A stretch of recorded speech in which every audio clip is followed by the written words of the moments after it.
Bien, ahí sí. Eh,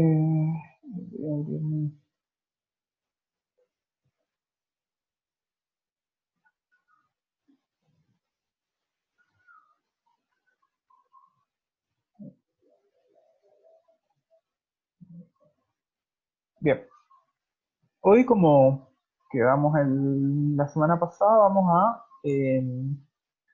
repasar un poco esta unidad 3. eh, Así podemos seguir avanzando. Vamos a repasar y después yo le voy a enviar algunos problemitas. eh, y el viernes continuamos. Viernes va a ser un poco más de teoría, digamos, también repasando un poco. Nos falta la última parte de teoría, digamos, que no habíamos llegado. Entonces vamos a repasar esa última parte, digamos, el viernes, y el lunes vamos a resolver los problemas que le mando eh, en la semana. ¿Sí? Bien. Vamos a hacer un repaso medio rápido, en el sentido que vamos a ir directamente a los contenidos por ahí más importantes, eh, sin entrar mucho en los ejercicios ni nada que tiene la unidad preparada. ¿Sí? Bien, como nosotros dijimos al comienzo, digamos, en la parte de probabilidad nosotros nos encargamos de lo que se llaman experimentos aleatorios. ¿Sí? Los experimentos aleatorios son aquellos que cumplen ciertas características.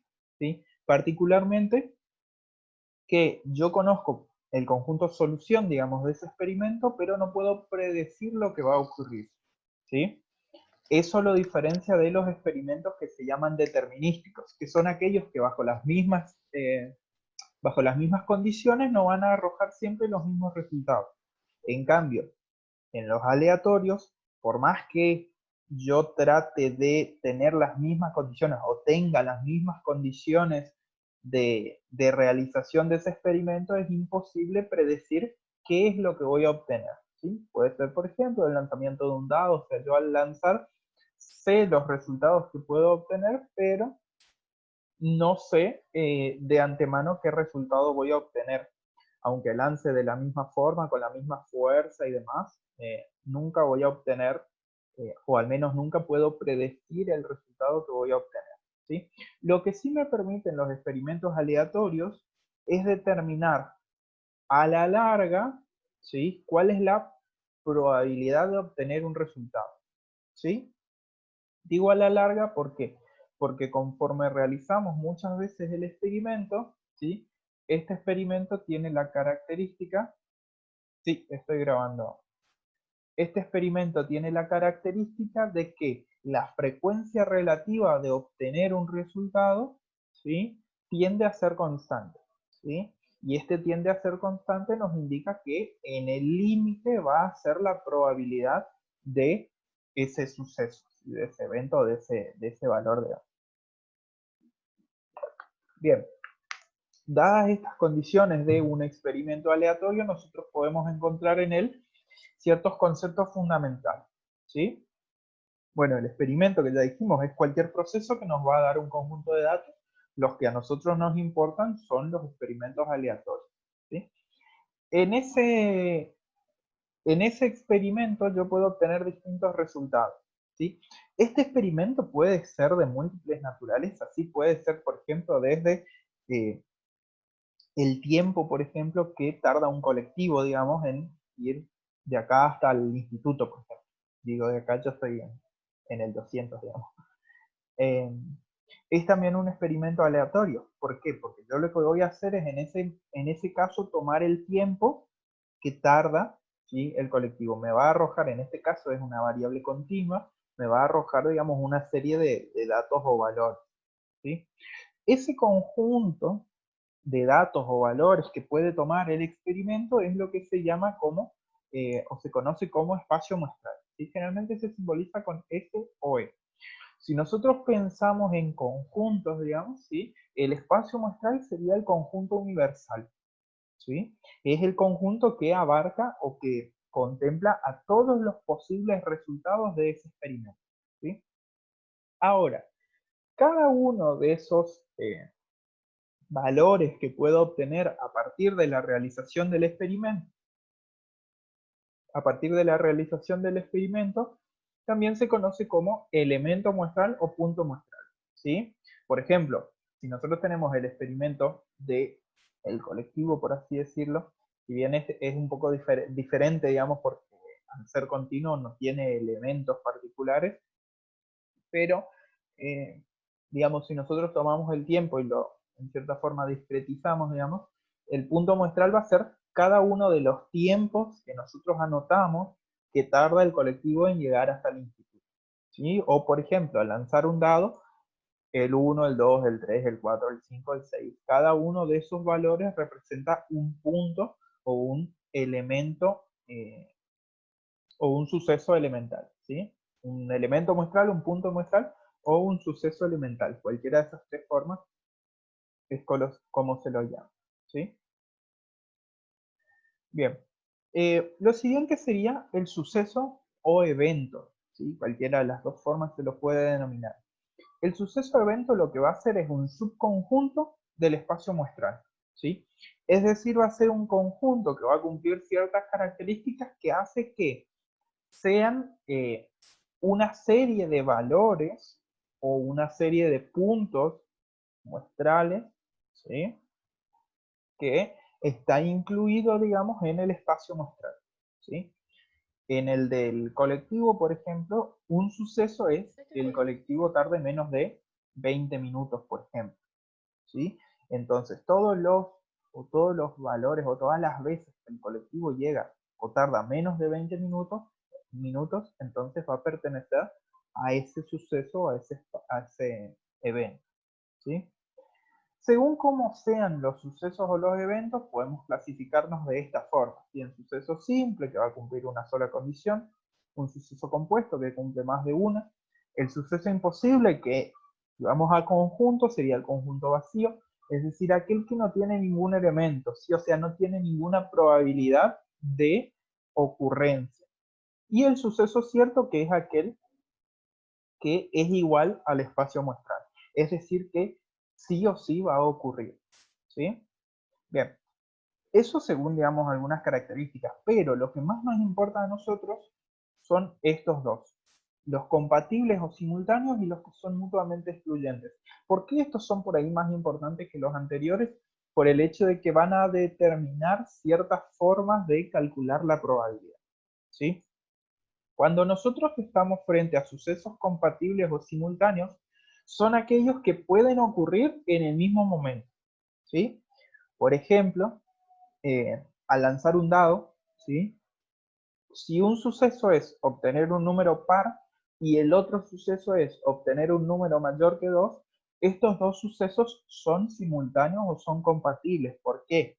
Porque al ser par puede ser el 4 o el 6 o el 2, y al ser mayor que 2 puede ser el 4, 3, 4, 5, 6. Quiere decir que yo puedo obtener el 4 o el 6, que son, eh, digamos, posibilidades que están en ambos sucesos. O sea que esos dos sucesos, si yo obtengo un 4, ocurren los dos sucesos, ¿sí? Por eso se dice que son simultáneos. Pueden ocurrir en el mismo momento, ¿sí?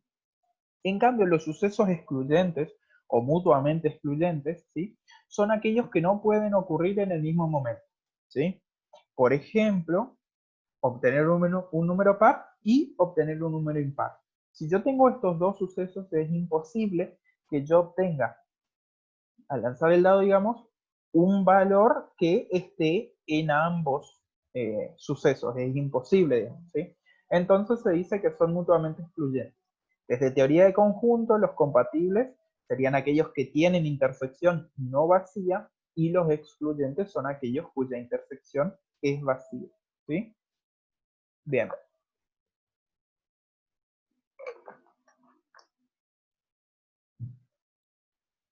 Bien. Acá hay algunos ejemplos nomás que no vamos a entrar a revisar. Entonces ya pasamos directamente a la probabilidad, ¿sí? La primera definición de probabilidad que surgió, digamos, históricamente es la de Laplace, ¿sí? Es la de Laplace. Después eso fue modificándose y transformándose pero básicamente sigue las mismas líneas. Nosotros después vamos a ver, o sea, hay dos formas básicas, digamos, de definir, digamos, a la probabilidad. Digo dos formas básicas porque existen otras que son un poco más complejas, que son la probabilidad empírica y la probabilidad teórica, ¿sí? La teoría clásica de Laplace entraría en lo que es probabilidad teórica, ¿sí? Los experimentos que uno tiene que realizar, por ejemplo, para obtener una probabilidad, entrarían dentro de lo que es empírico, ¿sí? Por ejemplo, si yo quisiera encontrar la probabilidad de seleccionar al azar un alumno del instituto y que sea, no sé, eh, morocho o rubio, por ejemplo, yo no tengo manera de saber esa probabilidad sin antes haber realizado el experimento. En este caso sería haber contado esos puntos muestrales, digamos, cuántos rubios, cuántos morochos, cuántos pelirrojos hay en el instituto, ¿sí? Entonces, en la probabilidad empírica es necesario realizar el experimento para poder obtener esas probabilidades, ¿sí? Por supuesto que nosotros realizamos una cierta cantidad de veces el experimento y a partir de ahí consideramos a la frecuencia relativa como la probabilidad, ¿sí? ¿Por qué? Porque en esos experimentos aleatorios esa frecuencia relativa tiende a ser la probabilidad, ¿sí? Ahora, en la probabilidad teórica, ¿sí? Por ejemplo, lanzar un dado equilibrado, digamos, yo no necesito realizar el experimento para saber que la probabilidad de obtener un 5 es un sexto, ¿sí? ¿Por qué? Porque puedo determinar esa probabilidad a partir de herramientas puramente teóricas como ser combinatoria y demás, ¿sí? Bien, esas son las principales diferencias entre las dos, ¿sí? Eh, Probabilidad empírica, probabilidad teórica. También se lo llama probabilidad frecuencial a la empírica, ¿sí? Básicamente una es a priori, es decir, que yo puedo determinar la probabilidad antes de realizar el experimento, y la otra es a posteriori, es decir, que sí o sí necesito realizar el experimento para conocer la probabilidad de un evento, ¿sí? Que después eso se generaliza obviamente, pero necesito realizar el experimento. Va a pasar, por ejemplo, si yo tengo un dado que no está equilibrado, ¿sí? Es decir, que no está bien armado, digamos. Entonces, yo ahí no puedo decir que va a ser un sexto la probabilidad de obtener un 5, por ejemplo. ¿Por qué? Porque como ese dado no está equilibrado, digamos, no siempre va, o al realizar muchas veces el experimento, no va a atender la frecuencia relativa a la probabilidad. Entonces, yo lo que voy a necesitar es hacer o realizar ese experimento una gran cantidad de veces para así determinar cuál va a ser la probabilidad de cada uno de los valores de ese dado. Y en el caso de que no sea un dado equilibrado, ¿sí? Bien, cuando nosotros nos encontramos frente a lo que es la teoría clásica de probabilidad o lo que es la probabilidad de Laplace, nos basamos en algunos conceptos, digamos, obtenidos desde la intuición, desde lo empírico, digamos, ¿sí? Por ejemplo, que la probabilidad va a ser el cociente entre el número de casos favorables y el número de casos posibles a un suceso, ¿sí? O sea, la probabilidad de un suceso es el número de casos favorables dividido el número de casos posibles, ¿sí? Para que se pueda aplicar esta definición de probabilidad es necesario que los elementos o los puntos muestrales sean equiprobables, es decir, que tengan las mismas posibilidades de ser seleccionados, ¿sí? Por eso esta no puede ser aplicada para un dado que no está equilibrado. ¿Por qué? Porque no es lo mismo obtener el 1 o el 2 o el 3 o el 4 o el 5 o el 6 en ese caso.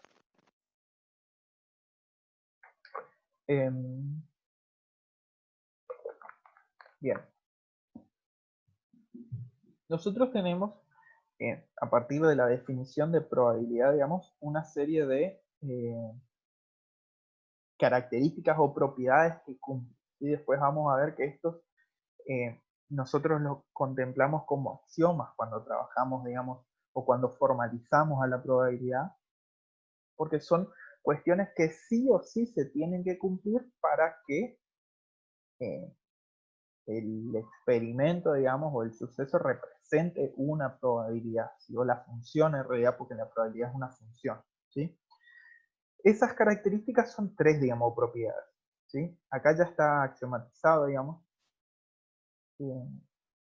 Esos axiomas o propiedades son tres, ¿sí? Forman parte de la definición axiomática de probabilidad, ¿sí? El primero es que, dado un suceso, ¿sí? En todos los casos sería dado un suceso A incluido en el espacio muestral, la probabilidad de un suceso va a ser siempre mayor o igual a cero, ¿sí? Va a ser igual a cero cuando sea un suceso imposible, ¿sí? O un evento imposible. Pero siempre va a ser positivo, ¿sí? O sea, la probabilidad es una función no negativa. El segundo axioma, ¿sí? Es que la probabilidad del suceso cierto es igual a 1, ¿sí? Es decir, que la probabilidad del espacio muestral es igual a 1, ¿sí? El tercero, ¿sí? El tercer axioma es que considerando dos sucesos A y B, que están incluidos en S y que son mutuamente excluyentes, esto es importante, que son mutuamente excluyentes entre sí, ¿sí? La probabilidad entonces de la unión entre esos dos sucesos va a ser igual a la suma, ¿sí? Acá tenemos la probabilidad de la unión entre esos dos sucesos es igual a la suma de las probabilidades, ¿sí? Otra vez reiteramos, esto es para eventos que son mutuamente excluyentes, ¿sí? Cuando los eventos no son mutuamente excluyentes, lo que tenemos que hacer, que creo que aparece acá abajo, sí, es a la suma de esas probabilidades restarle la probabilidad de la intersección, ¿sí? ¿Por qué? Porque cuando nosotros tenemos una unión, digamos, si tenemos dos sucesos que no son mutuamente excluyentes, están compartiendo, digamos, una intersección. Cuando yo sumo la probabilidad de uno y la probabilidad del otro, lo que estoy haciendo es considerando dos veces elementos muestrales que pertenecen tanto a uno como a otro conjunto, ¿sí? O sea, estoy contando dos veces eso. Entonces, al restar una vez, ¿sí? Lo que estoy haciendo es eliminar ese doble conteo, ¿sí? Es como que estoy sumando dos veces las intersecciones, ¿sí? Bien, hay algunas propiedades acá que estaban para... A ver, alguien escribió en el chat. Sí, Laura, o sea, excluyente y mutuamente excluyente es lo mismo, ¿sí? Bien. Las propiedades por ahí que están acá, que ustedes tenían que demostrarlas, no sé si alguien pudo demostrarlo, si quiere después compartir en el grupo,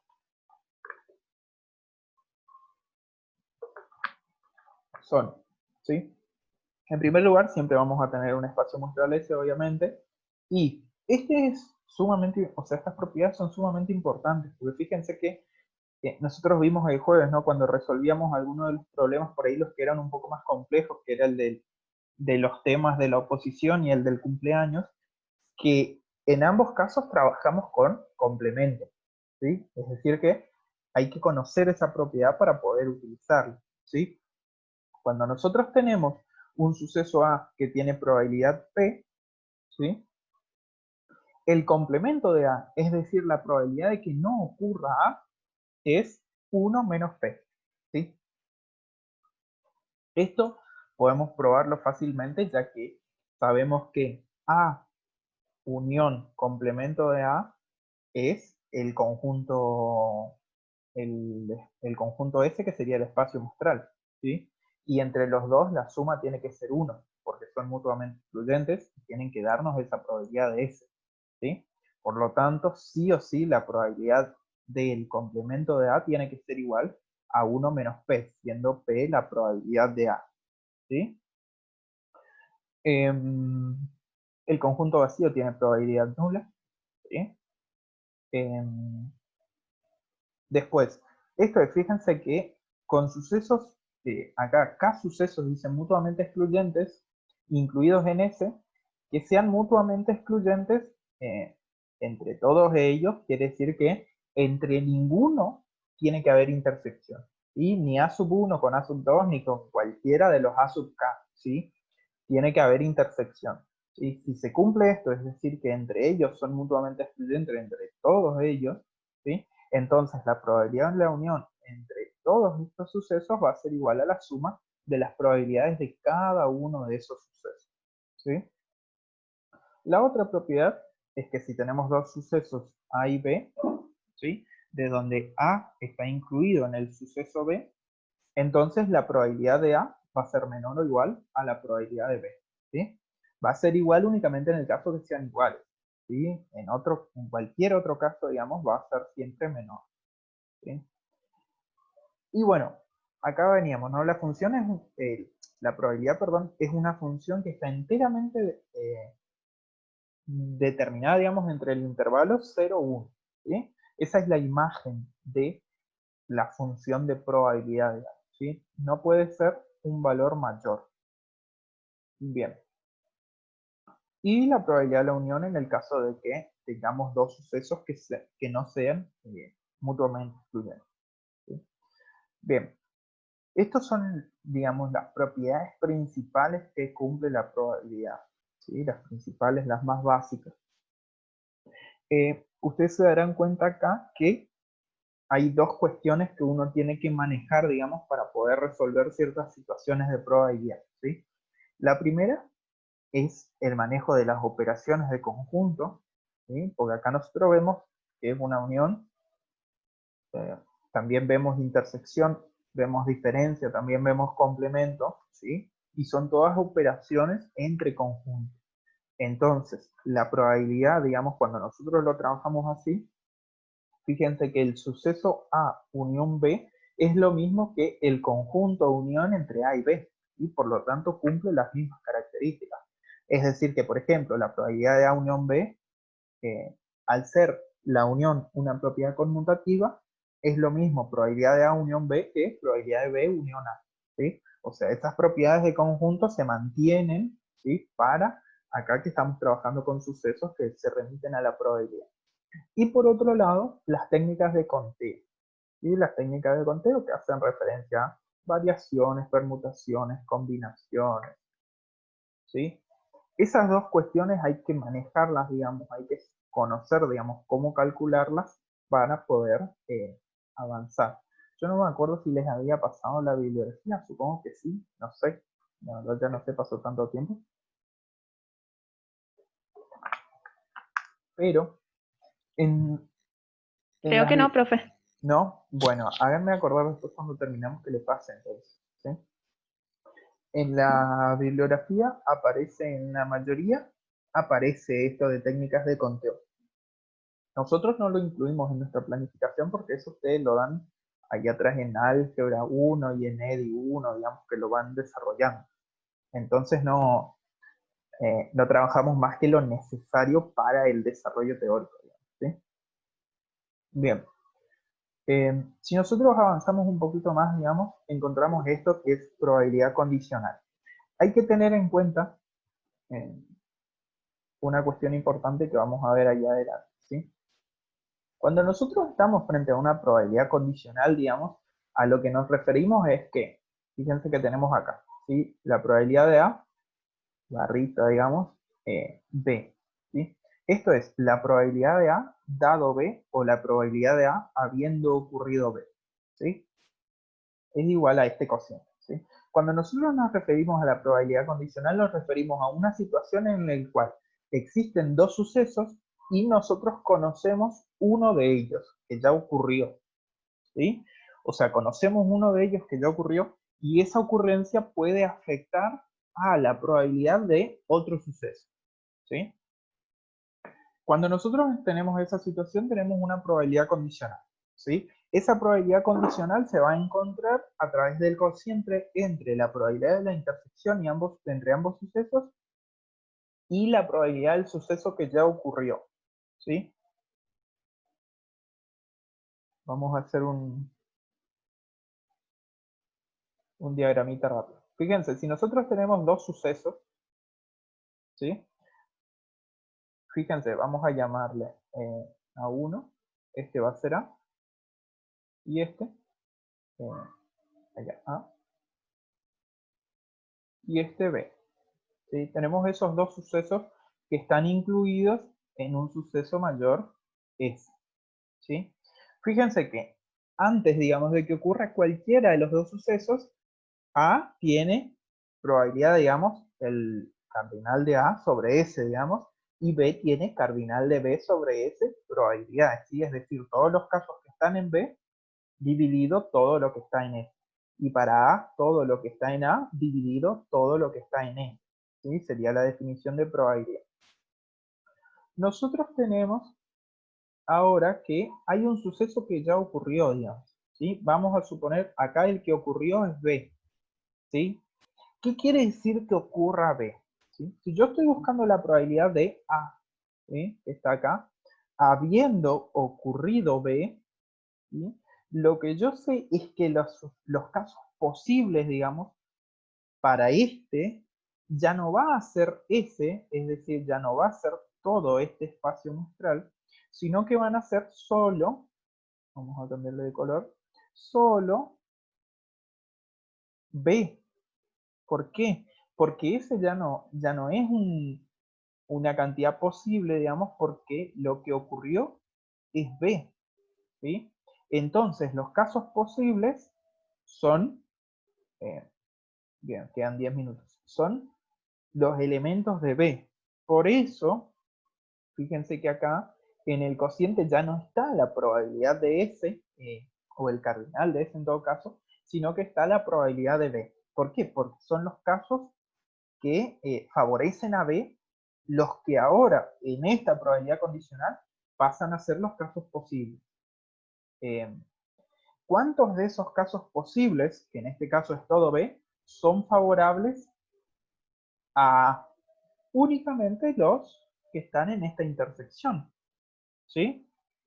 Fíjense que todo lo que no es intersección no pertenece a A, por lo tanto no es favorable a A. ¿Sí? Entonces, si yo quiero encontrar la probabilidad de A habiendo ocurrido B, lo que tengo que hacer es casos favorables son únicamente los que contienen a A, que es esta intersección. Casos posibles, todo B. ¿Sí?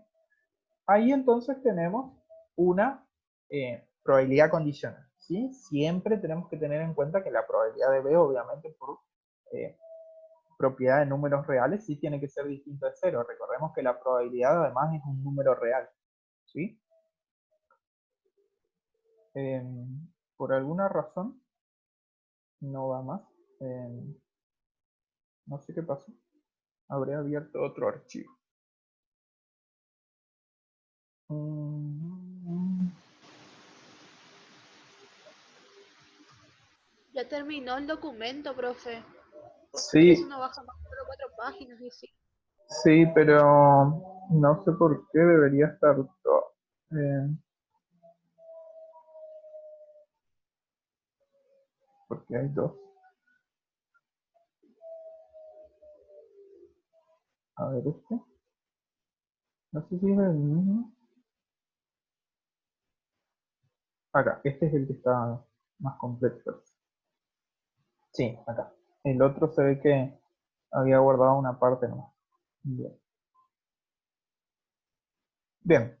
Fíjense que acá está lo que les había mostrado, digamos, y acá está toda la, cómo llegamos a la definición, digamos, de la probabilidad condicional, ¿sí? Pero básicamente es lo que les decía, ¿sí? Ya no tenemos un espacio muestral, eh, ya, o en todo caso los elementos del espacio muestral ya no representan a todos los casos posibles, sino como ya pasó un suceso, los casos posibles se remiten a ese suceso, ¿sí? Y los casos favorables se remiten a los sucesos que están en ese conjunto o en ese evento que además favorecen al otro suceso que estamos buscando.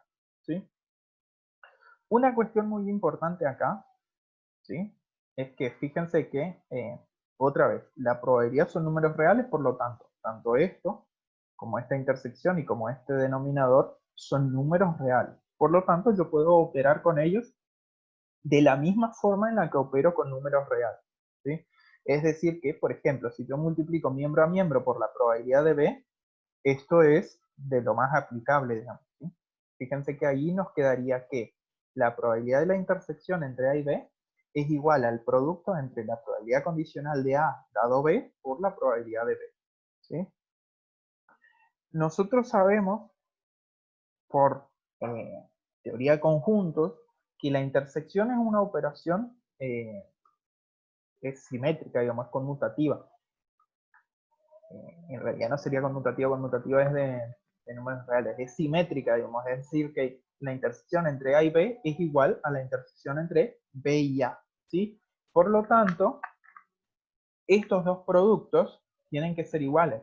Es decir, que la probabilidad de A dado B por la probabilidad de A tiene que ser igual a la probabilidad de B dado A por la probabilidad de A, ¿sí? Y además, ¿sí? Acá hay un punto importante. Cuando la ocurrencia del suceso, ¿sí?, no afecta a la probabilidad de otro, del otro, digamos, que estamos buscando, en este caso sería, por ejemplo, cuando la probabilidad de B no afecta a la probabilidad de A, es decir, que ocurre B y la probabilidad de A sigue siendo probabilidad de A, no probabilidad de A dado B, estamos frente a dos sucesos que se llaman independientes, ¿sí? Acá tenemos la probabilidad de la intersección, fíjense que como la probabilidad de B no afecta a la probabilidad de A, la probabilidad de A dado B sigue siendo probabilidad de A. Por lo tanto, la probabilidad de la intersección entre A y B va a ser el producto de las probabilidades entre A y B. Esto es muy importante, ¿por qué? Porque existen muchísimos sucesos que son independientes y que esta fórmula, digamos, nos permite encontrar la probabilidad de esos sucesos, de esos eventos, de la intersección de esos sucesos de una manera muy sencilla, que es multiplicando esas probabilidades, ¿sí?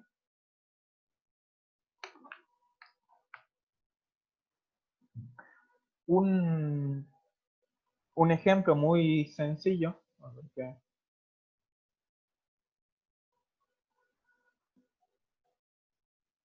antes del... un ejemplo muy sencillo es, por ejemplo, el lanzamiento de una moneda, ¿sí? Por ejemplo, si yo quiero encontrar la probabilidad de que al lanzar 10 veces una moneda, todas las veces me salga cara, ¿sí? Fíjense que sería, digamos, si yo quisiera encontrar la probabilidad de una manera hallando todos los posibles resultados, fíjense que serían muchísimos, porque yo tendría cara, 3, 4, 5, 6, 7, 8, 9, 10. Este sería uno de las posibilidades.